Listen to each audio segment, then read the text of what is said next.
Andrew, what does this ruling mean for Jack Smith's election interference case against Trump, right? There's lots of reaction, but just level set for us.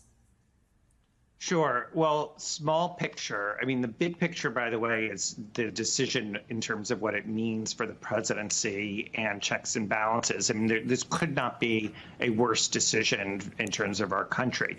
But in terms of what it means for the case, one, there will not be a trial before the general election. That's just, there's no way for that to happen. There's too much that would need to happen and too many appeals. Two, there likely will be a hearing that Judge Chutkan has been called on by the Supreme Court to have to decide what is official conduct and what is unofficial conduct. And at that hearing, although I think there'll be lots of disputes about what evidence can be used, a lot of witnesses can be called. So you could have a sort of mini trial. I wrote about this for the New York Times today. And so that is sort of a small silver lining, that there may be that vehicle for people to see additional evidence that did not come out during the January 6th hearing. And then whatever Judge Chutkan finds, there are likely to be appeals of that as to whether she got her decision correct as to what should be in the official bucket, and therefore it's immune under this case, or what is unofficial and therefore not immune under this case. Harry, you wrote an op-ed for the LA Times saying that this ruling makes it anyone's guess whether Trump, not just before the election, but will ever face accountability in this case. How does today's decision compare with what you expected to see? It's somewhat more far-reaching, and in particular, to that point, it just lops off big chunks of the indictment, and it's not at all clear that we have no sort of concrete guidance that obviously saves any part of the indictment. Trump has an argument to make in any context. The point that Andrew just raised, he will fight tooth and nail and say you can't even put on evidence because I would be immune here. And they are really cryptic, but it's quite clear if he's acting in a way that can somehow be classified as part of core powers, he's immune, and immune for a really, I would say, pernicious reason. They cannot look into his motive, which is the core, I think, of what we think he did wrong and the soul of the criminal law. It doesn't matter why he uses powers, and that really does make him tantamount to a king. Core powers. All right, guys, you know, whatever the case may be, I'm always going to try to connect it to money and power. So I want to talk the business impact, because now Donald Trump has an even more wide open lane, if he were to be president again, to mix his personal business interests with a possible official government role. If you remember, early in his presidency, he claimed there could be no conflicts of interest for a president. And then he steamrolled through his 4 years with the Trump Hotel in D.C., events at Doral, events at Mar-a-Lago, all different lobbyist groups, foreign governments, booking up rooms, basically soft bribing him with paying his businesses. We saw Ivanka get Chinese trademarks, and of course, Jared raising money from the Saudis. It infuriated people. They talked about the emoluments clause, yet nothing happened. And now he is going to have an even easier time if he were to be president again. Susan, the irony of all of this, it's reported today that the Trump family just inked a deal for Trump Tower, Saudi Arabia. But of course they did, Steph. Look, it's a breathtaking decision, and you can only imagine that Donald Trump, he is a maximizer. He will seek to push the limits, whatever the limits are. And now the Supreme Court has basically said there are practically no limits whatsoever. Of course, he's going to claim that basically any conduct that he engages in is ipso facto official conduct, and therefore he can do whatever he wants. I think your point is a really important one, that already Trump pushed the boundaries. Other presidents abided by the rules that apply to other federal employees. They divested themselves of their private business investments. They tried to avoid even the appearance of a conflict of interest. Donald Trump was the first president to say, no, I'm not going to do that. He did not sell his business or otherwise put it into a blind trust. He refused to do that. And other family members followed suit. I would remind you that Saudi Arabia, Jared Kushner was in the Middle East on January 6th contradicts itself, flying back from meetings in the Middle East where he was working to set up his future $2 billion investment fund with funding from the Crown Prince of Saudi Arabia. So it's not even new for the Trump family to be engaged in business with the same family that they're trying to use to help influence elections in the United States, to try to influence international diplomacy. It's a morass of conflicts of interest that we would not tolerate in any other federal government employee, except apparently the former president. It's just bananas, because when Trump was running for re-election, Democrats were arguing, we are not going to let the barn door be open. We're going to change the rules. We're going to tighten them up. And now here we are. They're looser than ever. Andrew, our friend Barb McQuaid said there is some good news in this ruling. No immunity for unofficial acts, along with saying immunity for official acts is only presumptive. And I want to share a bit of what Chuck Rosenberg and Lawrence O'Donnell had to say about it. Watch this. I don't see anything in here that says the assassination of a political rival is part of a president's core constitutional responsibilities for which he or she would be absolutely immune. The problem, I think, is that much of this is indeterminate, right? That we know certain things are absolutely immune, and we know that purely private conduct is not. And that for those other official acts which are presumptively immune, you have to have a case-by-case factual analysis. What this is we've created an absolute immunity on one paragraph of the indictment, applying to exactly one paragraph of the indictment. All of the rest of the indictment goes back to Judge Chutkan's courtroom, and she schedules this. This Supreme Court has ordered her to have a hearing about the evidence in the case to determine whether the act in question is an official act, whether it might have some kind of protection or not. So, Andrew, this is not a total home run for Trump, correct? It's not a total home run, but I think that those two clips are way too rosy. One, the court has said that there is absolute immunity with respect to what the president does with respect to the Department of Justice. Absolute immunity. The court has also said for official acts, which they do, and by the way, for any core acts of which they say it's very, very broad. It's anything that involves sort of basically take care clause and anything's been assigned directly to and exclusively to the president. Those are absolutely immune. But even for just ordinary official acts, those have this presumptive immunity, and the test for overcoming that is one that seems very high in terms of the state meeting it. And it's important to note that the court did not say that presumptive immunity is it. They said at least presumptive immunity. And from that, I think what you can read is that certain of the justices wanted to go further. And so they left open the door to say that it's at least presumptive, but that doesn't mean that they can't go further later. And it also means that when it comes back, if there is a hearing and Judge Chutkan makes rulings, when it comes back up to the Supreme Court, the court can say, you know what, that's not the right test. These are all official, they're not unofficial, and they're all immune. Now, I think the court doesn't have to reach that now, because if Donald Trump becomes president, this case is going to be gone. It will be gone the moment he takes office. He will just dismiss it. And so they don't have to reach that now, but I think it's way too early for someone to have a rosy view of this case. My view is this is a fundamental change in our country as to the checks and balances on the presidency.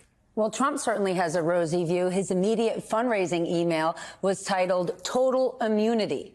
And based on this decision, he's now trying to get his sentencing in the New York case postponed and the guilty verdict set aside. Harry, what are the chances that happens?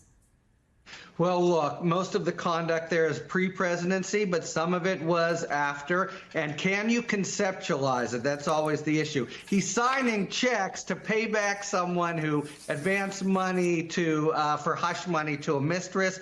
Man, if anything is unofficial, it sure seems that is.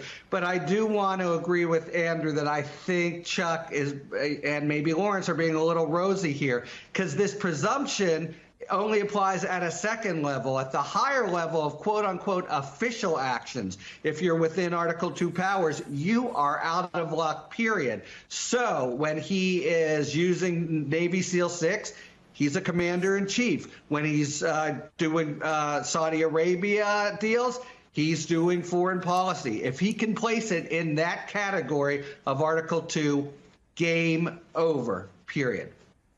My goodness. Susan, the Washington Post editorial board wrote tonight that this decision invites presidents to push the boundaries. Harry just walked us through how that could happen. What could President Biden do now that this decision's made? He's still in office.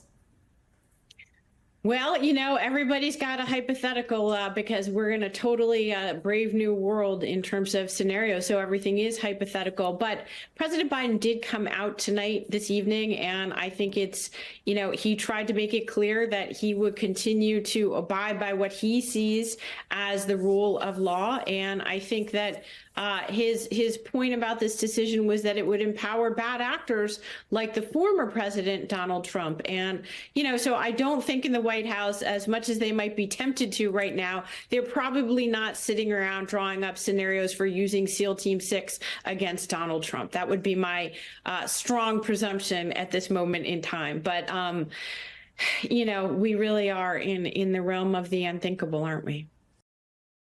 Today's decision on presidential immunity is bringing even more scrutiny to the Supreme Court. Our next guest spent decades as a federal judge and was even considered for the Supreme Court under President Clinton.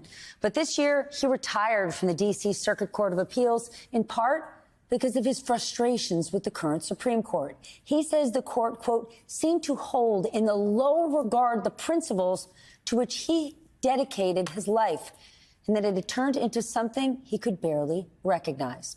I'd like to welcome retired U.S. Circuit Judge David Tatel. He served for 3 decades on the federal bench. His new book, Vision, a memoir of blindness and justice, is out now. Thank you so much for being here. I want to start by getting your reaction to this immunity ruling. What do you make of this decision, sir? In my book, Stephanie, I say in a chapter about the Supreme Court's evisceration of the Voting Rights Act. At the end of the chapter, I say, quote, I fear for our democracy. And today, I fear for it even more. I had exactly the same reaction reading this opinion that John Dean did. If this opinion had been issued in 1970, I don't think President Ford would have had to issue a pardon.